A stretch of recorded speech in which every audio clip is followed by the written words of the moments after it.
Good morning, everyone. It's Lisa Smith, the Kindred Stitcher. It's June 16th and Friday. Thank the Lord for that. Just bringing you my 5th Flosstube video. I have an FFO, a really fun one with a creative finish. I have another FFO from 2015 where Jill Rensel framed the piece for me, and they do fantastic work if you've never seen Jill's studio completed project. I have some shout outs and a whip and some plans. So let's get started. A couple shout outs and an Itch to Stitch. This is a new stitcher from Australia. She had a Snow Queen, Mirabelle Snow Queen that she's working on that's fantastic. And I stitched that one, so I have an affinity for that particular pattern. Loved it. Enjoyed watching her, so I recommend checking Belinda out at an Itch to Cross Stitch. Sorry, I think I said an Itch to Stitch to begin with, but it's an Itch to Cross Stitch. Nicole's needlework, oh my god, I have sampler patterns and I need to stitch some samplers. In fact, she enabled me to pick one up, and I'm going to stitch this one. This is Louisa Barney, 1892, by Reflets Dissuade. I think that's my next sampler. Won't be for a while, but Nicole, you enabled me. And her stuff is just so beautiful and fine. I really enjoy looking at watching her videos. Dina from Half Stitch, she in her last video had her son on there, and it was great to see like a family member. I love these videos that are coming out with family members, you know, mom-daughter combinations, partners, whomever it is. It's so fun to watch everybody. But Dina, I loved your Prim cross stitch conversion as well with the blue dress. That was awesome. And then Stitch Bliss Corner. She's an amazing soul, right? A storyteller at heart. And I stitched one day and just watched her whole video on black work and the history of black work, and I couldn't put my iPad down. So go check out Stitch Bliss Corner if you have some time. All right, those are some shout outs for you. Let's see. Oh, my last video, I went back and looked, and I like the bobbing head. So this, I had to adjust my screen this time, but last time it was like, a Halloween, you know, the what is that guy? The Sleepy Hollow guy, the headless guy. Yeah, so I had to adjust my screen. I apologize for that last time. I kind of laughed when I went back and I thought, well, I'm no TV production person, that's for sure. Okay, so let me show you a couple things that I finished recently. I was going to work on Ginny Bean, and I did. I started it and I finished it. Ginny Bean's Christmas. And this one went real quick. I love the colors in it. It says, "And had I but 1 penny, thou shalt have it to buy gingerbread." I have a couple of mistakes in there, but this is just for me, so it doesn't matter. But it was a lot of fun, and I stitched this on white. So I never stitch things on white, and it's a Prim design. The pattern called for a white. I had white in my stash. Now that I've stitched it, I think I'll do so I've seen people do like a tea stain or some sort of, you know, knock the color down process. And I was thinking about trying Vanna's Bake and Base method, but I don't know if anyone has tried that with an already stitched piece. So if you have, could you just maybe leave me a comment and let me know how that went and if you did anything different. So I'm definitely toying with changing this up. It's just a little too stark for a primitive piece, but it was so much fun to stitch. I loved it. All right, so there's one FO. The next one that I have is Easter Basket from Blackbird Designs, and this is the basket that's on the pattern. There's one with a bunny that a lot of people have stitched, and here's one that's a basket. And this, I think I stitched this in like 2 days. It was really fast. I mean, there's some color changes, but went really quick, and I think I'll make this into a project bag, because you know a girl can't have too many project bags. So there's that one. Let's see, what else do we have? So I have 2 FFOs I want to show you, but I'm going to take a break and insert some videos and walk over because they're on the wall and they're kind of big. And I think it's just going to be easier to show you on the wall what they look like. Hold on just a second. So here's, I'll take her off the cue snaps real quick. I'm working on Sabrina. That's the bride conversion for my niece. So Sabrina and I have a love-hate relationship. And right now, I think we love each other. I'm committed to her. I'm trying to get her done. I need to have her done and framed by the first weekend in August, and we'll see if that happens. But here she is. Really, I didn't want to work on the skin was the problem. And I'm going to do 1/1, and I'll get to it. But I just started working on the dress, and I'm going to make headway on the dress. Everything that's black in the dress will be substituted with a light pink. So it'll have that really soft, kind of more of a bridal look to it. So that's my Sabrina. Let's see, what else do we have? Gosh, this is going to go quick today.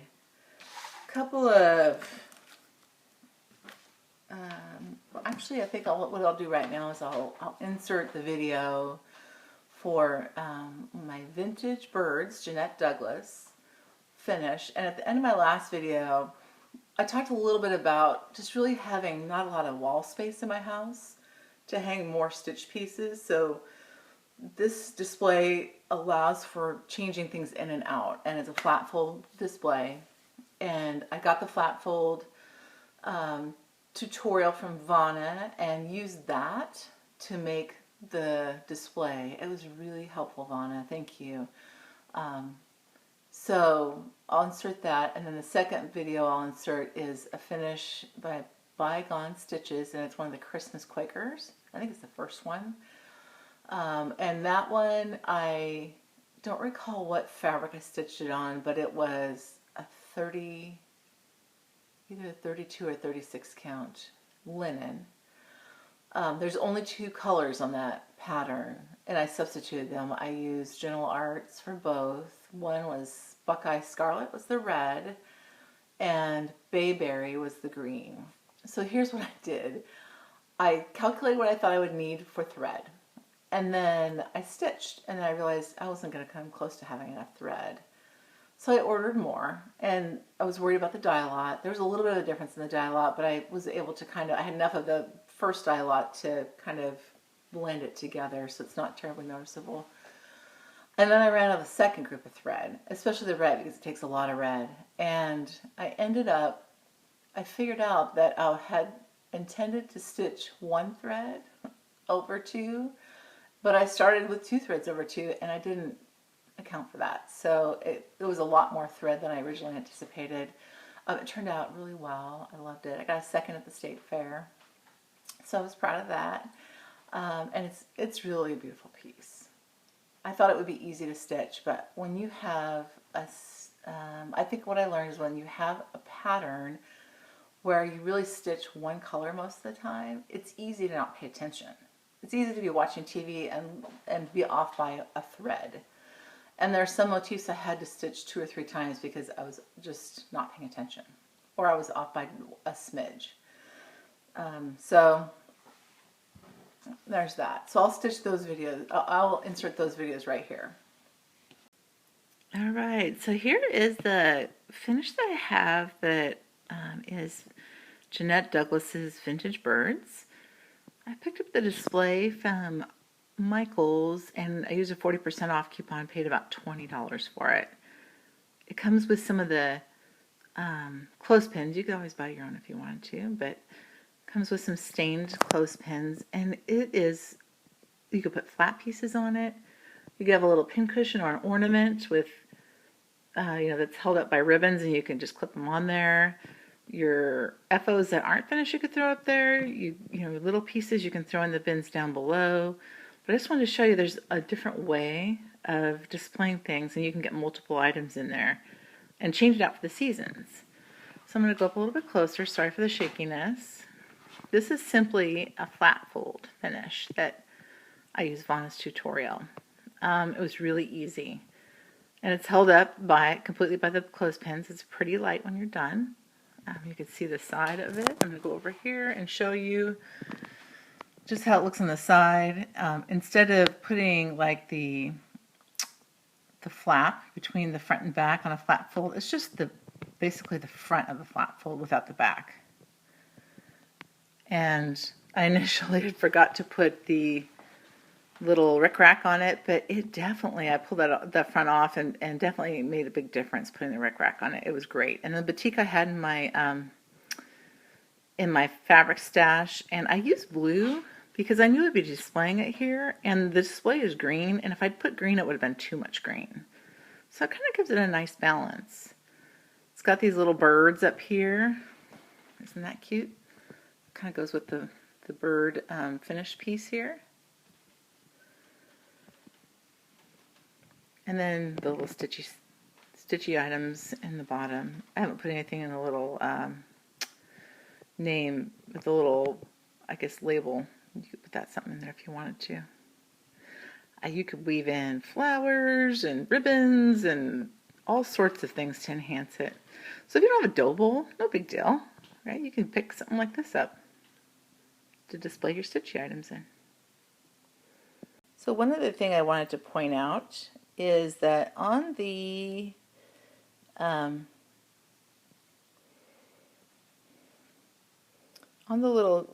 the clips here, what I did do is use, these are little bumpers that you can, felt pads, and I got this at, I think, Hobby Lobby. These are what you normally would have on the back of a picture that's professionally framed. Well, I wanted to protect my stitch pieces a little bit more, so I added them. I'm just going to go over here so it'll focus, hopefully. Maybe not. You can see I added them to the inside here, just to give a little cushion and to protect my framed items. Just thought I'd share that tip. Okay, here is the Christmas stitch piece I had Jill Rensel do. It's the Bygone Stitches, Christmas. I had her do everything, and she did a great job. It was kind of expensive, but it was worth it. I will say that where I saved money was on the glass. I didn't get the conservation glass, and I wish I would have.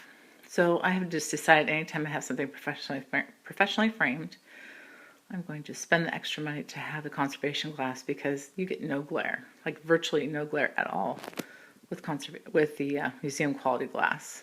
So I'll come up a little bit closer and show you the frame itself. And what she did is she did little cutouts and airbrushed to make it kind of look like snowflakes that reflects the sampler itself. But the colors in this are just amazing.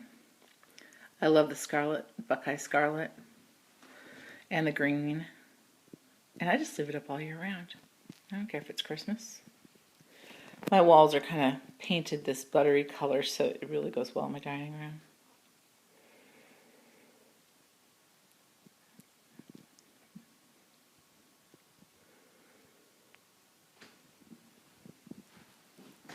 Sorry for the glare. There you go. Okay, I hope you enjoyed those. There's a couple plans that are coming up I want to share with you. Sometimes, you know, when you go to your stash and like there's a marriage made in heaven and you don't even know it. I have, this is one of the next things I want to stitch after Sabrina's done, is the Lizzie Kate Mystery Club. And it's the Halloween one, but I don't know what year this was. I think I got this off the Stash Unload. This is adorable. But I'm not sure if I'm going to stitch it in the over-dyed threads or if I'm just going to use DMC on it. And the color of the fabric, I think is like a lavender when you look it up on the actual pattern. But I have more of a blue. Oh, look at this. I did the calculations of the thread count and the size, and it's going to fit the design perfectly. So I was excited about that. I don't have to go out and buy fabric. But I can make my fabric too. Another pattern that I'm excited about. This is something I saw on Stash Unload, but I saw it like 2 seconds too late. somebody else had claimed it, and so I had been watching for it to see if it would come back up, and it never did. So I did a Google search on images, and it was a Stony Creek design, which I've stitched 1 or 2 Stony Creeks, but this one, I don't know what I love about it so much, but this Santa here is calling my name, and he wants me to stitch him. And this is a collection called Christmas Collection, Best of Stony Creek, right? And there's a couple of cute other designs on here as well. If you look on the back, this band sampler, I'm stitching that for sure. This little snow scene, Elizabeth, this matches your snow scene that you were pointing out in your last ornament video. So that might be your, you know, like your lost mate that goes with your scene. And then this one, this is cute too. So I think Stony Creek isn't quite confetti. Like, you don't get one stitch of one color most of the time, but there oftentimes is like 4 or 5 of one color, and then you're switching. So there is that to consider. But I have started using the pin stitch method of starting, and even, you know, you can teach an old dog new tricks. I've been doing this for a long time, and I just was lazy. I never started any other way than just a regular stitch, and let the second cross anchor the second, you know, how you go this way the first time and this way the second time. This would anchor this one. And I'd have little threads hanging down, but they weren't very long, and they never came out. But Vanna, I watched your pin stitch video, and it changed me as a stitcher. So thank you for showing that. I know there's other people who show pin stitching as well.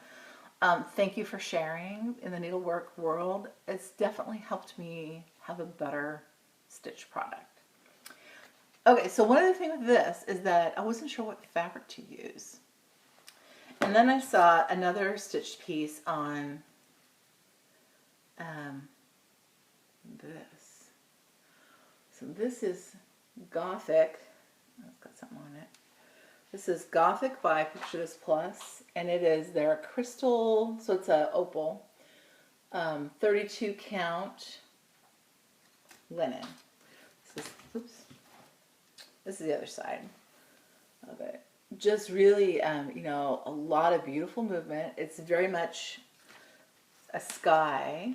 You know, if you want a picture that has like a dark sky or like a deep sea. But this is, I ordered it now and didn't wait for the sale because I didn't want to wait until December to start it. You know, I ordered stuff in the sale last year, and I was very pleased with what I got.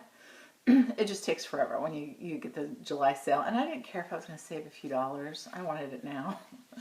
So I'll have to figure out once I'm done with Sabrina which one I start next.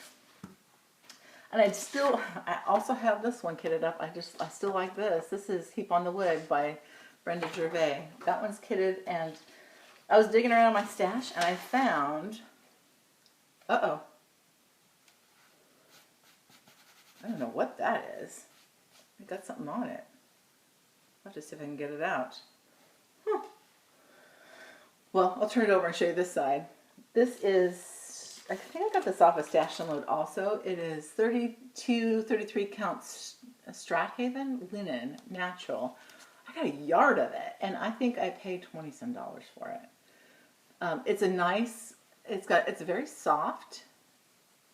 It's pretty easy to see the weave. But it's just going to be great to work with once I get this out of there. I don't know what it is, but there's plenty of that to start Heap on the Wood, and also the Early Americans. I think I'm going to do these on that same fabric and use Vanna's outline. Go online, check out her blog. She's got it for free. Okay, what else do we have? I think that's it. I have a couple purchases. Not much. I'm gonna try to be better after last month.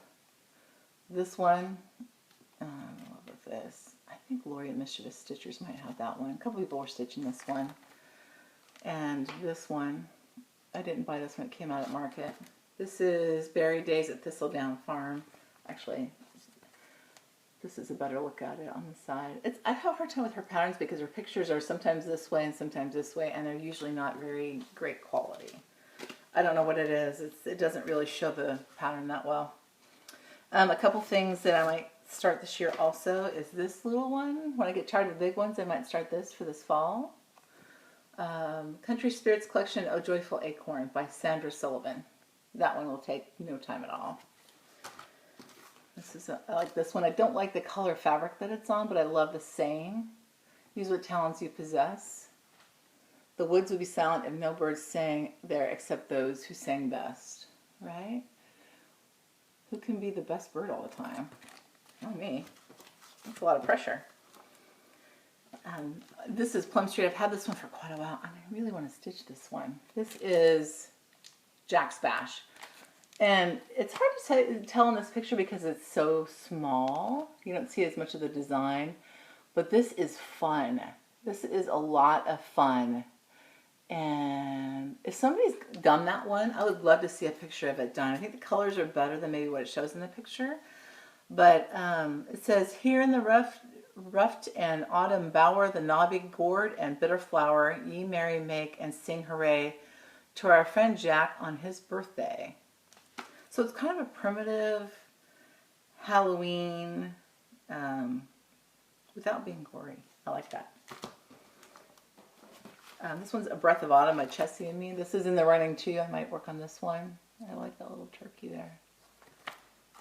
And then the last one is Still Have Christmas on My Brain. Little House Needleworks down Lantern Lane, or Lantern Lane. And this one's stitched in silks, and I think you have to stitch that in silks to get the red variegation. It kind of makes the pattern. All right. I think that's it.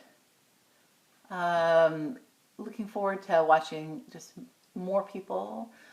I love this community. Thank you for the comments. Thank you for the kind words.